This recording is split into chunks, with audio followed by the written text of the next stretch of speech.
"Who the hell are you?" the lieutenant shouted over the sound of Eddie's engine. Eddie grinned and shouted back, "Private Kowalski, Corps of Engineers, I'm here to get you out of this hole."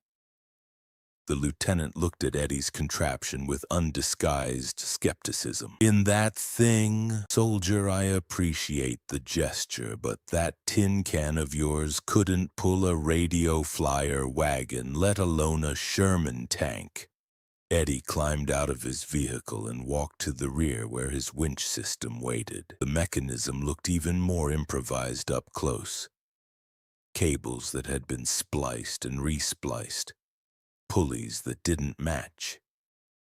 A motor that had been salvaged from a construction crane and modified with parts from 3 different vehicles. But Eddie knew that appearances could be deceiving. He had tested every component, calculated every stress load, verified.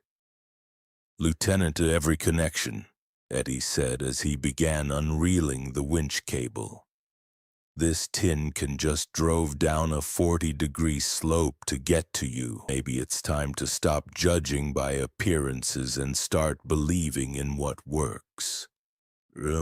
The tank commander watched as Eddie secured the cable to the Sherman's tow hooks with practiced efficiency. The cable was heavier than standard issue, rated for loads that exceeded anything the Army typically moved. Eddie had sourced it from a construction company back in Chicago, trading away his own personal gear to obtain something he knew would be essential for heavy recovery work. Then, almost imperceptibly, the Sherman began to move.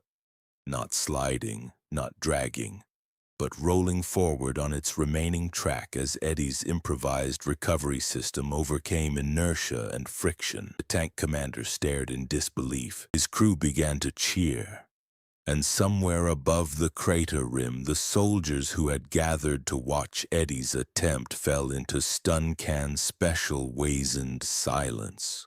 The tin, working. Eddie Kowalski's collection of spare parts and determination was moving a Sherman tank across terrain that had defeated every conventional solution. Their expressions had changed from mockery to amazement to something approaching awe. The farm boy from Chicago with his tin can special was about to attempt something that would either cement his reputation as a mechanical genius or provide a spectacular demonstration of the limits of improvised engineering.